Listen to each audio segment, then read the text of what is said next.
I never thought the woman who would destroy my peace would be the one who gave birth to the man I loved. But there she stood in my doorway, perfectly coiffed hair, that antique camellia brooch glinting on her lapel, demanding a key to my home with the same casual entitlement she might use to ask for a glass of water. The morning had started so beautifully. I was sitting on our balcony in Decatur, my paintbrush dancing across the canvas as I worked on chrysanthemum paintings. The autumn sunlight filtered through the trees, casting golden patterns on my work. Daniel and I had spent months decorating this apartment, our first real home together, and I was preparing for my first art exhibition at a small gallery cafe downtown. Everything felt perfect. Then Eleanor arrived. She swept in like a cold front, her expensive rosewood and cashmere perfume immediately overwhelming the gentle scent of chrysanthemums by the window. Eleanor was old Georgia money, the kind of woman who belonged to 3 country clubs and could trace her lineage back generations. From the moment Daniel introduced us, I saw it in her eyes. That look saying I was not good enough, would never be good enough for her precious only son. "Nadia, darling," she said, the endearment dripping with vinegar, "we need to discuss something important." I set down my paintbrush, my stomach already tightening. Daniel was in the kitchen making coffee, and I saw him freeze at his mother's voice. He knew that tone. We both did. Eleanor settled on our vintage sofa as if granting an audience. "I've been thinking about you two in this little place," she began, emphasizing little as though our home was insufficient. "What if there's an emergency? What if something happens to Daniel and I can't get in to help?" "We have our phones," I said carefully, "and we're both perfectly capable of handling emergencies." Her smile tightened, became sharp. "Nevertheless, I think it would be wise if I had a spare key, just for peace of mind. After all, Daniel is my only son. Surely you can understand a mother's concern?" The way she said it made it sound so reasonable. But I knew better. This wasn't about concern. This was about control. "I'm not comfortable with that," I said, my heart pounding. "This is our home, Eleanor. Our private space." The temperature in the room dropped. "Privacy?" she repeated, as if the word was offensive. "I'm not some stranger, Nadia. I'm Daniel's mother. I have every right to ensure my son's safety. What kind of wife would deny a mother that basic reassurance?" I turned to Daniel, silently begging him to support me. His face was pale, eyes darting between his mother and me like a trapped animal. "Mom," he started weakly, "maybe we should talk about this." "What's there to talk about?" Eleanor's voice shifted to steel. "I'm not asking for much, Daniel. Unless there are things going on here that I should worry about. Unless my future grandchildren are going to be raised where a grandmother isn't even trusted with a key." The manipulation was masterful. She'd made it about grandchildren, family values, trust, and I watched, heart sinking, as Daniel crumbled. "It's fine," he said quietly, not meeting my eyes. "Mom can have a key." I felt slapped. The betrayal burned through my chest. "Daniel," I whispered, but he was already moving toward the key hook, already surrendering. Eleanor didn't wait. She walked over, plucked the key herself with manicured fingers, and dropped it into her handbag with a satisfied click. She adjusted her camellia brooch, tilting it just so, like a medal of honor. "Thank you, darling. I knew you'd see reason. After all, family is everything." The door closed with a soft click that sounded like a prison door slamming. I stared at the empty hook, feeling like something precious had been stolen. My home, my sanctuary, had been violated, and the man I loved had handed over the weapon. The first sign came 3 days later. My art books were out of order. Not drastically, just enough that I noticed. Then I caught it, that unmistakable scent of rosewood and cashmere, hanging in the air stronger than it should be from a visit 3 days ago. My hands started shaking. The throw pillows were arranged differently. The kitchen drawer was slightly ajar, and in the bedroom, I found one of my paintings with a small tear in the corner. Just a tiny rip, but I knew it hadn't been there that morning. When Daniel came home, I was waiting. "Your mother was here." He looked confused. "What? No, she's been in Atlanta all week." "Daniel, my books are moved. Her perfume is everywhere, and one of my paintings is damaged." He rubbed his face. "Nadia, maybe you moved the books and forgot.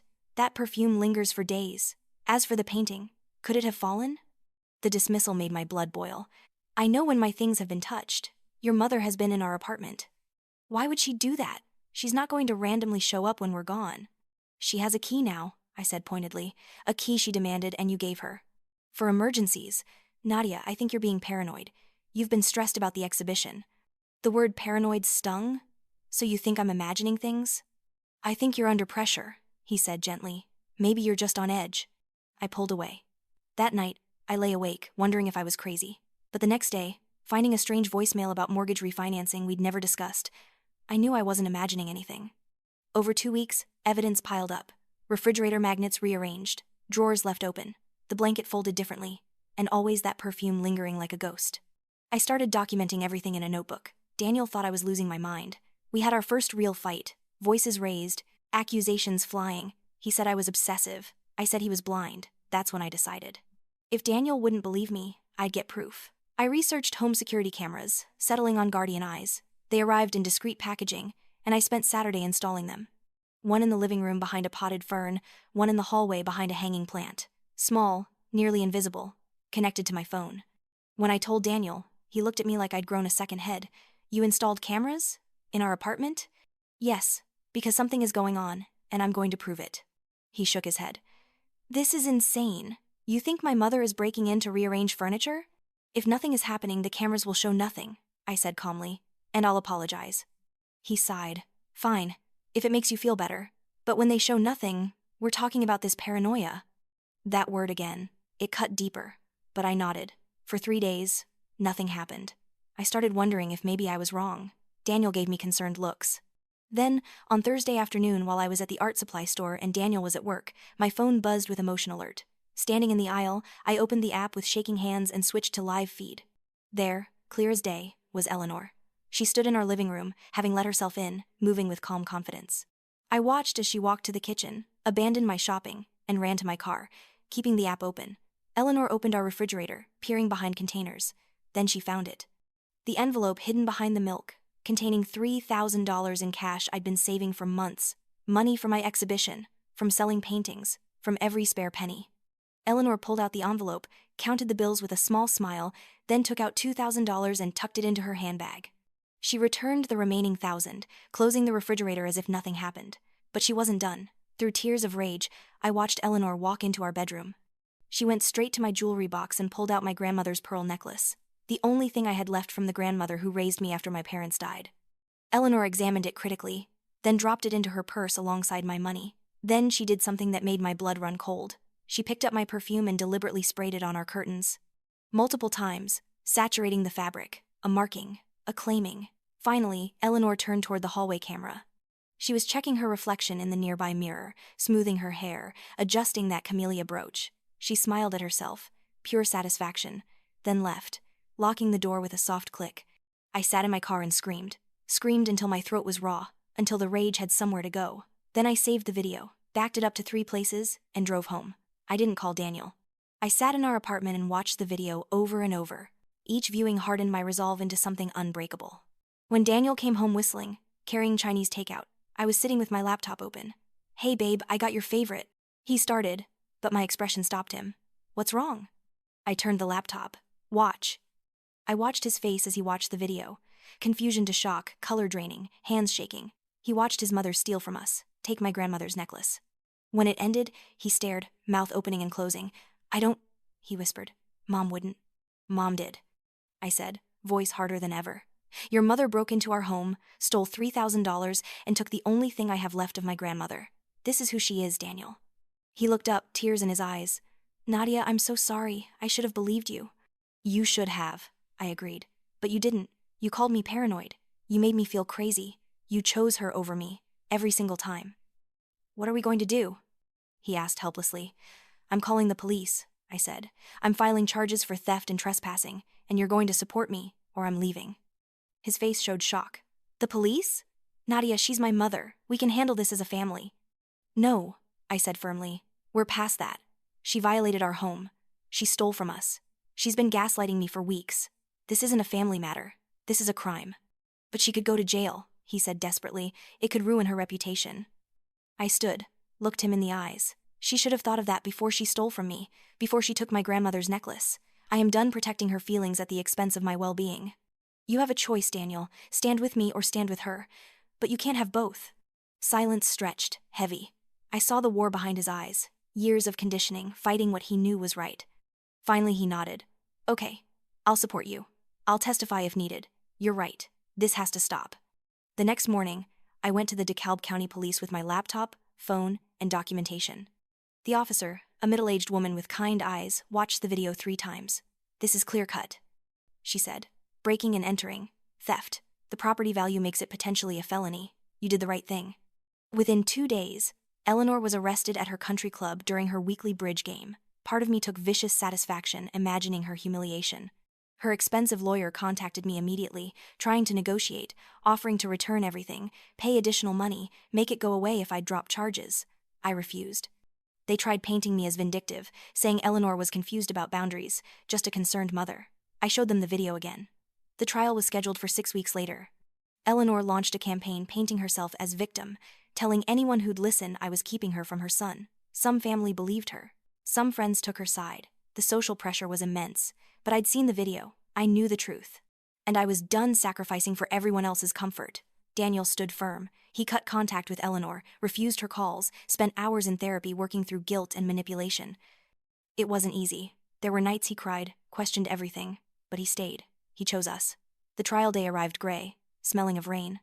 Eleanor arrived with her lawyer, husband, and supporters, all in expensive clothes, projecting respectability and outrage. She wore a cream suit and, of course, her camellia brooch. I wore a simple black dress and my grandmother's pearl necklace, returned as evidence was processed. The courtroom was smaller than expected. The judge, a stern woman in her 60s with steel gray hair, called court to order. Eleanor's lawyer went first, painting a devoted mother concerned about her son's well-being, who perhaps overstepped but had no criminal intent. Then the prosecution played the video. Gasps from the gallery. The judge's expression hardened. No ambiguity, no interpretation.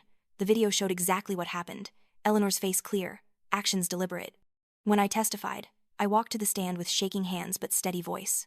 I described what was taken, what the items meant.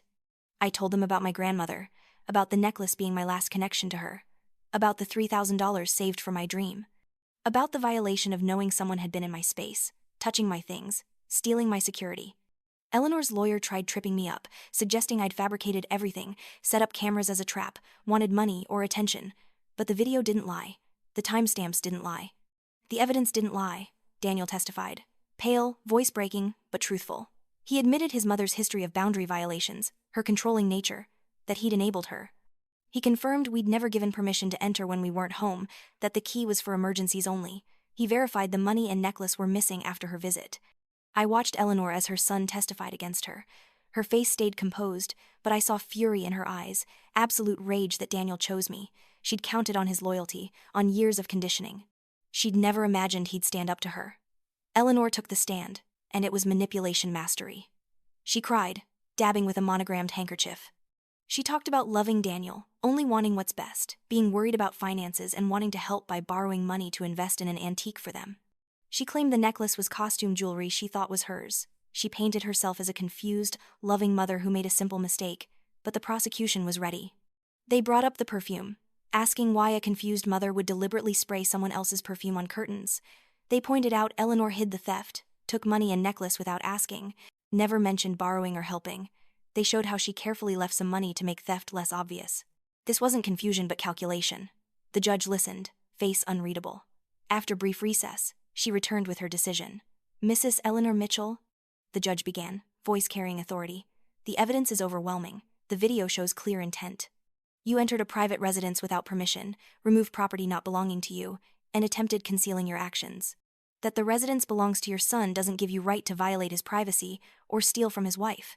Eleanor's face went white, hand clutching her brooch.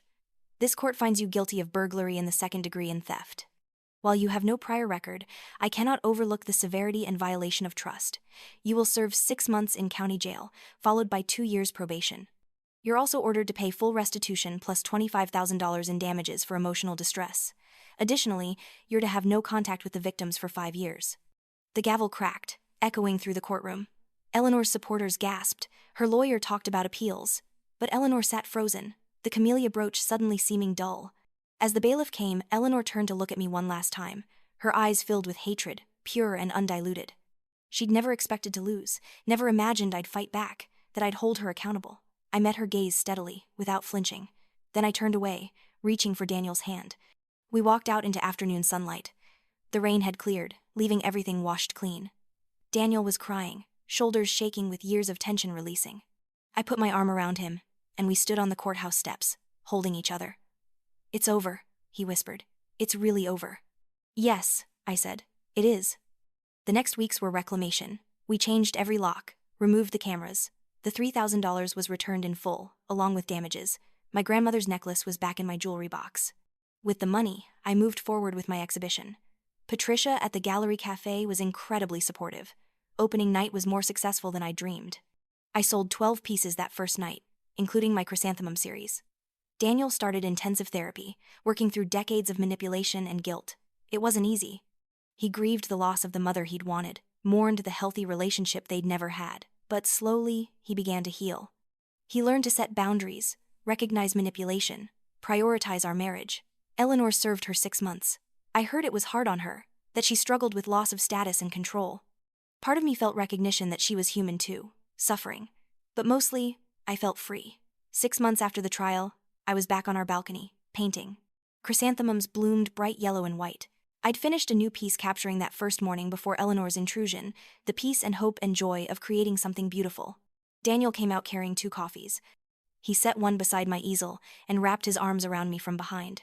"It's beautiful," he said softly. "Thank you," I said, leaning into his embrace. We stood in comfortable silence, watching afternoon light paint golden streaks across the sky. Here, in our space, we had peace. "I'm proud of you," Daniel said, "for fighting, for not backing down, for saving us." I turned to look at him, seeing the man he was becoming, stronger and more self-aware. "We saved each other," I said, and it was true.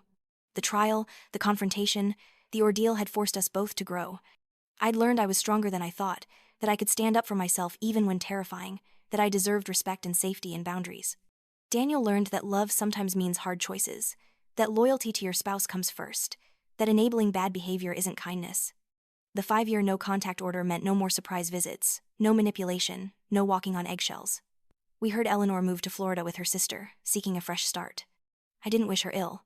I simply moved forward, building the life I wanted, creating art that mattered, nurturing a marriage that was finally ours alone. My second exhibition was even more successful. I started getting commissions, requests for custom pieces, invitations to bigger galleries. The money I'd fought to protect became the seed growing into a real career. Daniel and I talked about having children someday, but agreed to wait, to build our foundation stronger first, ensuring we had tools and boundaries to protect our family from toxic influences. Sometimes late at night, I thought about that courtroom moment when the gavel came down. I remembered Eleanor's face, the shock and rage. And I felt something powerful rise in my chest, not quite triumph, but close. The feeling of having taken back my power, of having refused to be a victim, of having said no and meant it. The apartment that had felt violated became home again. I painted new memories over old ones, filled the space with laughter and creativity and love. One evening, almost a year after the trial, I was cleaning and found the notebook where I documented Eleanor's intrusions. I flipped through pages, reading my frantic handwriting, remembering the fear and frustration. That woman who wrote these desperate notes felt like someone else now. Someone smaller, more frightened, less certain of her worth. I took the notebook to the balcony and, with Daniel watching, tore out each page and burned them in our fire pit, watching paper curl and blacken to ash. "Why are you burning it?" Daniel asked. "Because I don't need it anymore," I said. "Justice was served. This is just pain, and I'm done carrying it." The last page burned away, smoke curling into evening sky, carrying away remnants of that dark time.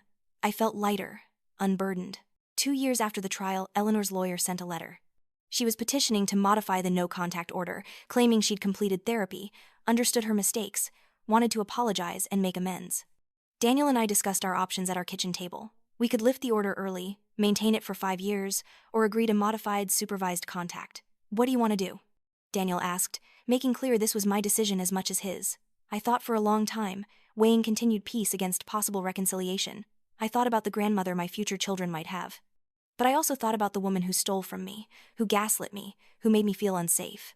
"I want to wait," I said finally. "The full 5 years. If she's really changed, she can wait. And if not, the order protects us." Daniel nodded. "Okay, we wait." We drafted a response declining to modify the order. I felt a twinge of guilt, maybe just the ghost of the people-pleaser I used to be. But it passed, replaced by certainty. I was protecting myself, my marriage, the family we hoped to build. That wasn't cruelty, that was wisdom.